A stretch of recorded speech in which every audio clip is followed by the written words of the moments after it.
Blog Talk Radio. Confessions of a Potentially Perfect Parent, brought to you by AdoptUsKids.org. I don't know how to talk like a parent. Don't make me come back there. You see what I mean? It's pretty awful. Try it again. Don't make me come back there. Now that's pretty good. That one kind of sounded like my dad. Weird. You don't have to be perfect to be a perfect parent. There are thousands of teens in foster care who would love to put up with you. Call 1-888-200-4005 or visit AdoptUsKids.org for more information. A message from the U.S. Department of Health and Human Services, Adopt Us Kids, and the Ad Council. Good morning, and welcome to Saturday Mornings with Joy Keys. I'm your host, Joy Keys, and I want to thank you so much for tuning in. You can follow me on Twitter.com/Joy Keys, and you can become a fan on Facebook. Just look up Saturday Mornings with Joy Keys. And now I'm on Instagram. Yes, lots of cool pictures. If you tag me in a photo, you might win a prize. So I definitely encourage you to follow or tag or tweet, anything you want to do so that you can increase your chances of maybe winning something. You guys know, who listen to me, I give a lot of things away. Today I'll be giving away a copy of the book Living on $1 a Day. So you definitely have to follow or become a fan on Facebook to win that book. But I want to say thank you to all the listeners, almost close to 1 million downloads, past 890,000 downloads of the podcast. Thank you. I am honored that you are willing to listen to my voice and the guests that I have on, and hopefully you have enjoyed the shows and shared them, and also just learned some new things that maybe you didn't know before. Well, today, hopefully you will learn some more, and I have two wonderful guests on. One is an author, activist, lawyer, world traveler, works with the Dalai Lama. I don't know when he sleeps. I mentioned to him before he got on the show. He's also a parent. And so welcome, Thomas Nazario. Well, thank you for having me. Thank you. Also, a Pulitzer Prize-winning photographer. She won a Pulitzer in 2007 for A Mother's Journey feature photo. It was a series of photos over a course of a year about a boy at the age of 10 who was battling cancer. She was also a Pulitzer Prize finalist last year, 2013. Her name is Renée C. Byer. Good morning, Renée. Good morning. Thank you for having me. Thank you again for coming on today. Thomas and Renée, working together, created a fabulous, amazing, beautiful book called Living on $1 a Day. And they go all over the globe, documenting, writing, and photography of the world's poor. And we're going to talk today about who the world's poor are, where they are, how are they surviving, and who's helping them to survive around the globe. So I want to start off, and if you want to call in, the call-in number is 646-929-0368. I want to start off with Thomas. How did you get involved in working to save the poor? Why did you decide to do that? Well, I used to work for the United Nations for about 15 years, and I traveled globe writing reports on the treatment of children around the world. I did so as part of the International Convention on the Rights of the Child. I'm a law professor, and my expertise is children's law, and so that's why I was put on this committee to, in fact, investigate the treatment of kids and write reports. And throughout my travels, I couldn't help but noticing all of the people in and around the world, particularly, of course, the developing world, that were desperately poor, that were living on the streets or living by a roadside or living near a river or living under a plastic tent that they put up with the use of just some sticks. Millions and millions of people that seem to be forgotten. They seem to be forgotten by their communities, by their family, by friends, by anyone they may happen to have in their lives. And they were simply existing. And no one seemed to care. No one seemed to look. And that troubled me, particularly growing up in a society that spends so much time focusing on the rich and the wealthy and the famous and the celebrities of the world, and seemed to have forgotten the over 1 billion people who live on less than $1 a day, and over 2 billion people who live on less than $2 a day. So that segment of our population would seem to me to be ignored, and hence I decided to put together a foundation to try to help them. Well, this seems like such a daunting matter, and it seems that no matter how much money is being thrown at it, it's not. Is there a dent being made? Because it just seems like they're still poor today, and I'm 44 years old, and there was poor when I was 5 years old. So help me out here. Yeah, there actually has been progress, quite a bit of progress made, particularly in the last 25 years.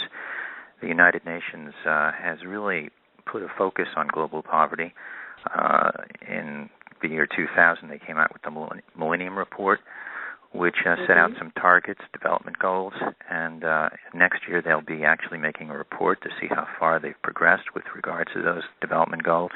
But to give you one example of that, about 20 years ago, it was not unusual to hear the statistic that every day 40,000 children were dying of simply not having access to medical care, not being immunized, just being too poor to live. 40,000 children a day. And today that figure is down to about 23,000 a day. So it's still horrendous, it's still immoral, but nevertheless progress is being made, although we usually hear the horror stories instead of the stories about the wonderful people in the world that are making a difference.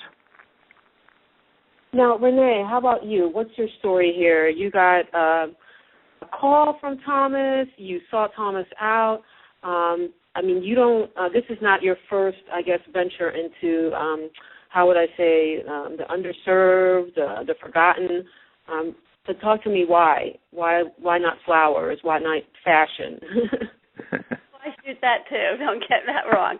But okay. Well, the Forgotten International was seeking a photojournalist to work on this book, so that's how we got connected, Tom and I. But I'm pretty well known for working on projects that shine a light on people who are suffering, people who may not have had the ability to illuminate those issues themselves. So this, for me, was a very important project to work on. And, as a journalist, I try very hard to elevate the public's understanding and compassion to motivate change. And this seemed like a really important project to work on to do that.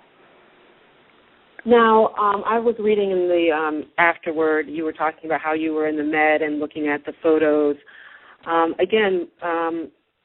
Did something happen in your life that made you say, you know what, I need to highlight the underserved? Was there a moment, a day, a time, or you just somehow, it clicked one day in your head, you saw, what made you actually think that it was important?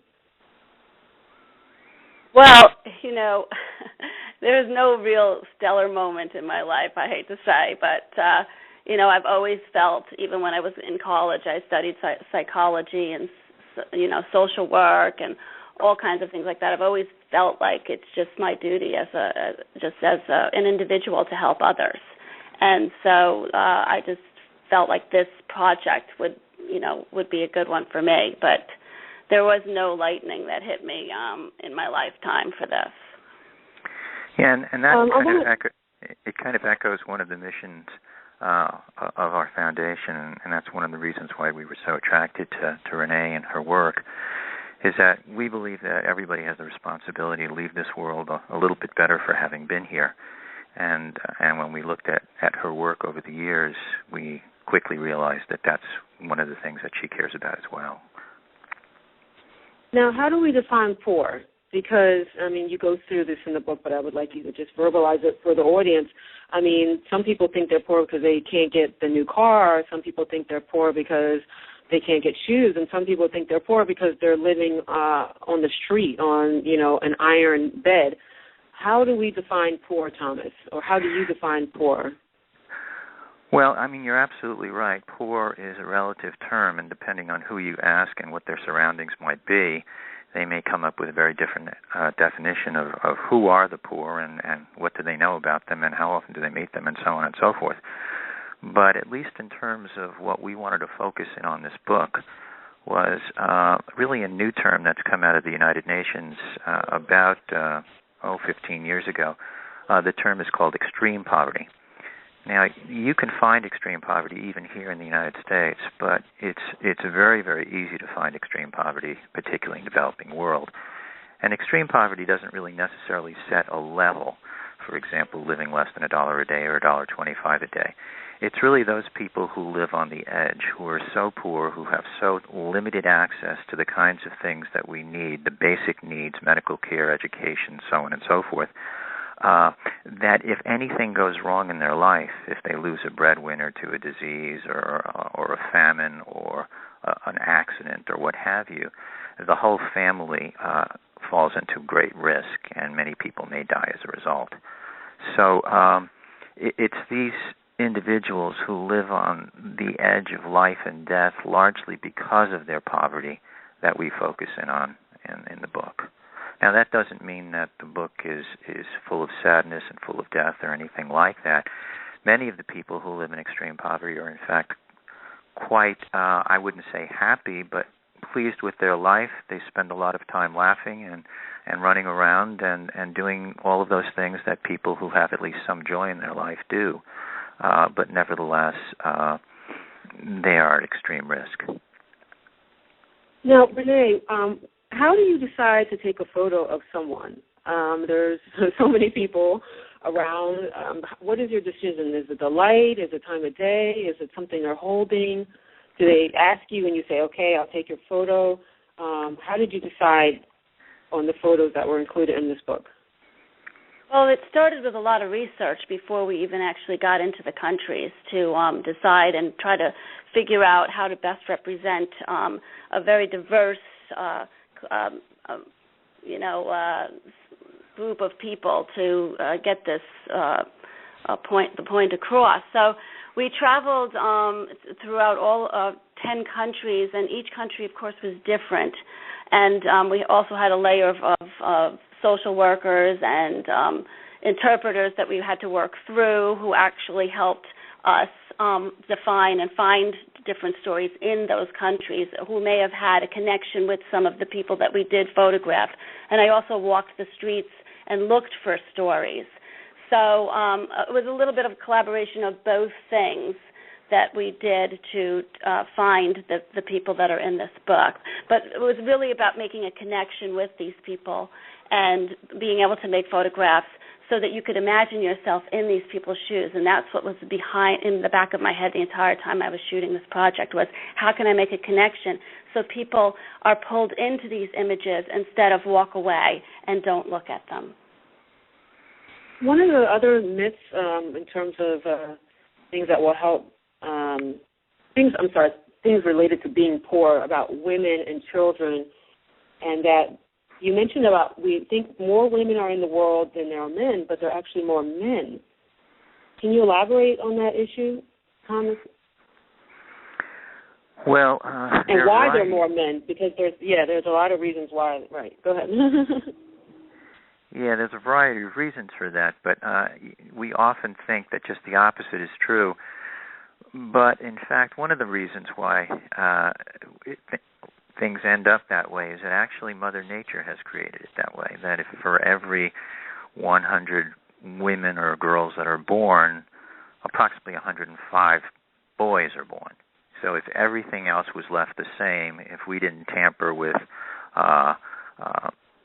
various kinds of abortions that take place that, of course, discriminate against women, the boys are in fact favored, particularly in Asia, that if everything else was left the same, there would still be this natural inclination for boys to be born than girls.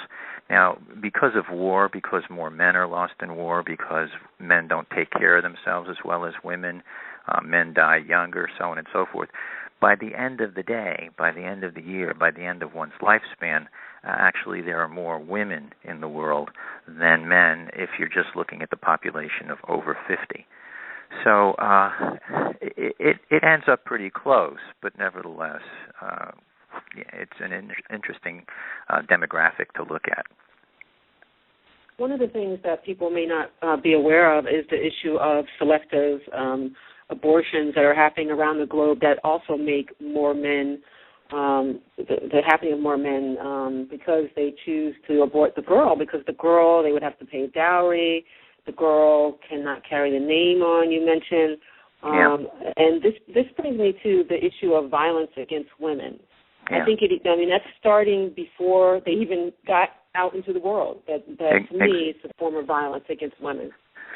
Exactly, and if we just look at the population in Southeast Asia, we look at India, we look at Southeast Asia, we look at the Philippines, and of course China, there are presently 160 million missing women, and that's because of exactly what you mentioned, the inclination to abort and even kill infants who happen to be girls. So, and this has been going on for about 40 years now. And so what it's doing to the female population, particularly in that part of the world, is really horrendous. Men are now seeking out women from other countries because it's more and more difficult to find women their age for marriage purposes. And when we're talking about 160 million missing women, that's an awful lot of people that didn't get a chance to live simply because of their gender. Renee, what was something shocking that you learned you didn't know before you started this journey? Well, I have traveled a lot to other countries before this journey, but what struck me was just, because I did this over the course of 10 countries, just how universal the extreme poverty is, and that, how it robs people of the basic necessities of life, and you can't even get out of it without help. I mean, you can't break this cycle without some amount of help, and that's what really struck me, is that in the United States we do have a lot of help for people, but in some of these other countries it's just really non-existent. Well, what do you think we can do? I mean, Renee, this is, like I said, it seems like people keep throwing money and money. What can we do? I know there's a lot of things in the book you guys have at each chapter, wonderful resources and places people can connect with. But, Renee, what do you think? I mean, what would you tell your friend if they ask, like, well, what should I do today? I mean... Well, in this book, at the end of every chapter, is a great resource to all of a lot of nonprofits and a lot of great philanthropy that's going on. And I mean, you could just start right there by just picking one thing that that you're passionate about and volunteer, or if you have the money, to give the money. But it's not just about giving money. It's also about volunteering and helping and going to another country. A lot of people go and volunteer. A lot of seniors go and help. A lot of church groups go. I mean, just everybody having a shared humanity, I think, is what is the important piece of helping. Yeah, Thomas, I was watching... go ahead, sir. No, I think I'd like to emphasize that one of the things that we're encouraging through this book is for people with not extraordinary means, but even limited means to get involved. Everybody can do a little bit. And whether you decide to help one individual or one village or one school or one orphanage, it's all doable. So people shouldn't feel overwhelmed by the extent of poverty in the world, but are willing to take a little baby bite at it and just do their share. If everyone who had the ability to do something, in fact, did something, that would make a world of difference. I gave a talk not too long ago to a group of women who were mostly attorneys, but some doctors as well. And at the end of the talk, this woman came over to me and thanked me for speaking, and then wrote me a check. And it was a check for $1,000, which was a considerable check considering I didn't know her, and she just came to one of my talks. And I thanked her, of course, for the check, and I told her that we would put it to good use. And she said, I would only buy another purse, and you could do so much more. And so when people go to the mall and they spend, a lot of money on a fancy dinner or a bottle of wine or a purse or what have you, they should be they should think twice about how much it would really take to help an impoverished village or a school or a child somewhere in the world. Yeah, one of the things I wanted to mention is that I watched a video you did, and it was about this was your last lecture you had to give, and this is related to Thomas. And you had mentioned about MLK and Mother Teresa, but one of the things MLK quote, and I'm not saying exactly, but it was basically like being of service is, one of the greatest things that you can do. And I always mention on my show about being a mentor to children. I think that's really important because I think sometimes people have a lot of gloom in their life, but if they have that one angel that comes into their lives, can somehow really turn their life around and make a difference. For example, your story, you were mentioning how you grew up in Spanish Harlem and you didn't have any idea about going to school, but then the young lady who you were smitten with, kind of piqued your interest, like, wow, maybe I could go to college. Have you seen that in your travels, that maybe just one person, why don't you talk about Miguel Rodriguez, Thomas, at the end of the book? You guys share his story. Well, it's in some ways a wonderful story. Miguel was actually part of the middle class in Lima, Peru. He was a psychiatrist, and to some extent he still is. But about 25 years ago, his little son, who was 6 months at the time, took ill, and he picked up his son, and he took his son to the local hospital. And within about 3 days, his son died. He then picked up his son again. He walked out of the hospital, and he was taking his son home to bury him. And on the way out of the hospital, he saw two little street kids dressed in rags trying, one was very sick, and the other was trying to get him into this hospital, which was a private hospital, and so they were not going to admit these children. And in passing these kids, Miguel said to himself that, why didn't God take one of these children instead of mine? And he went to bed that night. His son came to him in his dream, and his son said, Father, we're all of equal worth. Every child is deserving of love and compassion and caring. And the next day he woke up, he buried his son, and he went down to the street, and they started helping these children who live on the streets all over Lima, Peru. And to make a long story short, he eventually decided to buy a piece of property, build an orphanage, and today he is taking care of almost 1,000 children in Lima, actually just outside of Lima. He's built a school, he's built a medical clinic for them, he has dormitories for them, he has a music center for them. He's been doing this for about 28 years, and he is one of the Mother Teresas of the world, people that we found that are trying to make a difference in the lives of so many impoverished people. And so I always walk away from that feeling, that there is hope, that as long as we have individuals like that in the world, they may not be the Bill Gates of the world, but they are individuals who try hard every day to improve the lives of others. I get the sense that, Joy, that's what you do through your show and through the people that you network with. And so I very much appreciate the work that you do as well. Oh, thank you so much. I try because there are so many times in my life that someone has helped me. There's things I just don't know. Every day I learn something new. And there are things that I still today struggle with, and I need help. And then resources come my way. Somebody says, oh, call this or do this or go this way. You need other people in your life to succeed. And in terms of poverty, as Renee mentioned, there's just no way in the world that you're going to overcome that generational poverty that has, been hanging over your family's head for, 5, 10 generations without some assistance. There's just no way. We can't do it. Renee, I wanted to mention one of the things that drew me in, one of your photographs or several photographs about the people in Romania. And the reason they drew me in is because I was in Poland, and the gypsies, as they were calling them, were in the streets. And, they would play music or they were had different crafts. And, I was taught not to look down on people, because there's always somebody that has more than you. There's always somebody that has less than you. But you're all so human. My parents just didn't raise me to be a snob. But the thing that really caught me is how people disdained the Romanians in Poland. It was like, ooh, it made me go back to, I'm African American, and I know how people look at me.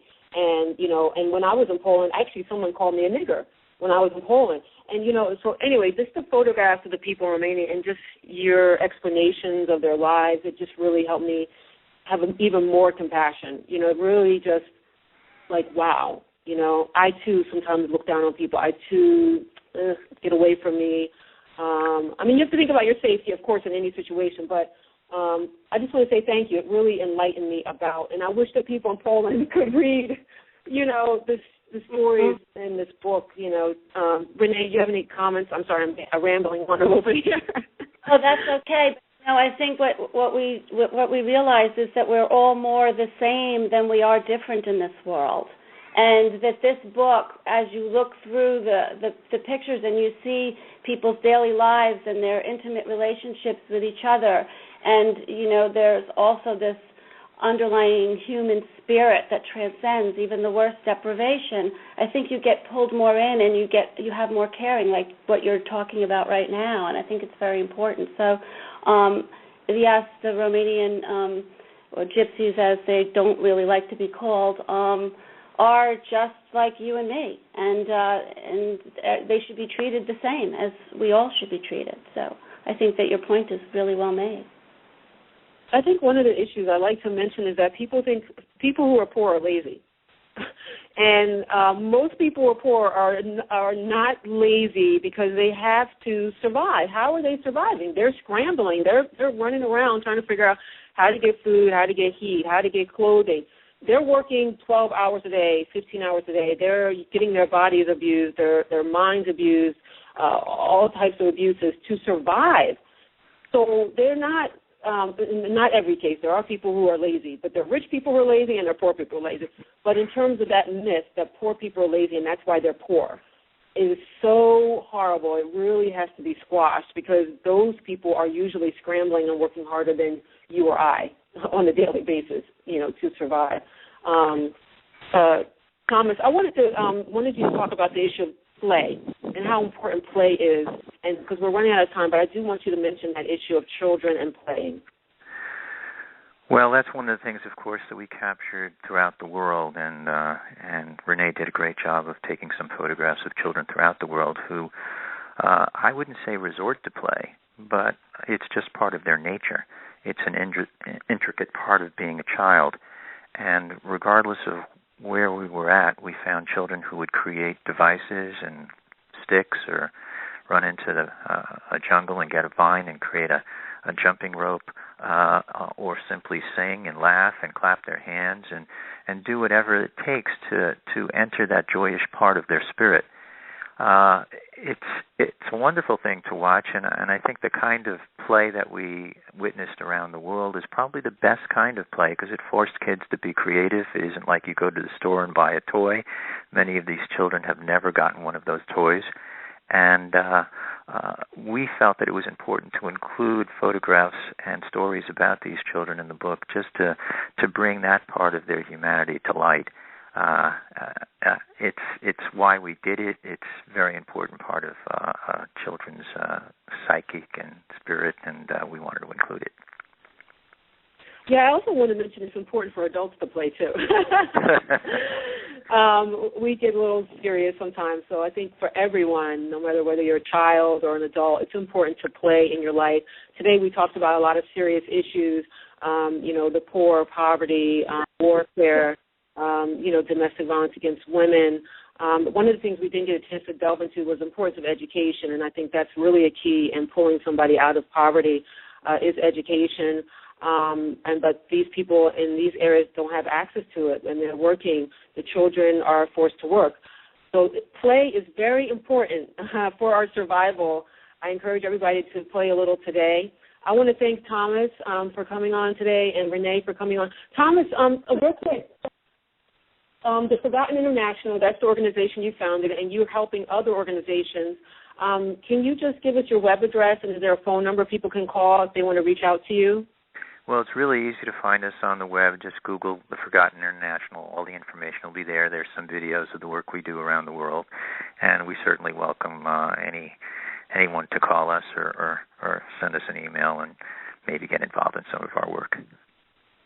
They're on Facebook, they're on YouTube, they're on LinkedIn, on Twitter, and I've done it here. You can call them at 415-517-6942. Again, 415-517-6942. And Renee, real quick, what are you working on next? Well, I'm just trying to get these pictures to the right forum to motivate change for a little while here. So that's kind of what my focus is at the moment. Now, aren't you guys doing a movie as well, yes? Well, we're working on a documentary project. We're trying to get it off the ground. We, one of the things that when Renee traveled around the world, we sent a videographer with her. And so we've also captured a lot of the images and the stories on video, and we're in the process of trying to put together a documentary based on these travels. Wow. Well, you guys are doing some great work. Please continue the work. It's much needed. And everybody, two things. One, you can serve. You don't have to have a lot of money. And the second thing is make sure you play a little today so that you can live a little longer. Thank you so much, Thomas Nazario. Thank you, Renee Byer, for coming on today. Well, thank you for having me. You guys have a wonderful Saturday, okay? Okay, you take care of yourself. Thank you. Okay, bye-bye. Thank you, Renee. Yeah. Thank you. Thank you, everybody, for tuning in today. Just got off the phone with Thomas Nazario and Renee C. Byer. They did a wonderful book. They collaborated. A book is called Living on $1 a Day, The Lives and Faces of the World's Poor. I'll be giving away a copy. This book is huge. It's almost 400 pages filled with photos and stories and data about the world's poor. And in the book, it also has resources listed in every chapter about where you can go if you want to help. You want to help women. You want to help children. You want to help with education. All these different areas that you may have interest in. Well, it's in the book somewhere. Don't think it's not. So you guys remember to follow me on Twitter at Joy Keys. Follow on Facebook. Look up Saturday Mornings with Joy Keys. Or you can tag me on Instagram. That's Saturdays with Joy Keys, and you might win a copy of this book. I'm going to be tweeting shortly with the question, and if you answer properly, you'll win a copy of the book. Thank you so much for tuning in, and you guys have a wonderful Saturday. I'm Ellie the Mammoth, and my friend Sid the Sloth knows what being a great parent is all about. I love kids. It starts with believing you can do it. I'm responsible, loving, nurturing. You've got to set a good example. Hey, no biting. And give a whole lot of love. I love you so much. And you'll get a whole lot back, too. The rest, well, that's up to you. Remember, you don't have to be perfect to be a perfect parent. Visit AdoptUsKids.org for more information. Brought to you by the U.S. Department of Health and Human Services, Adopt Us Kids, and the Ad Council.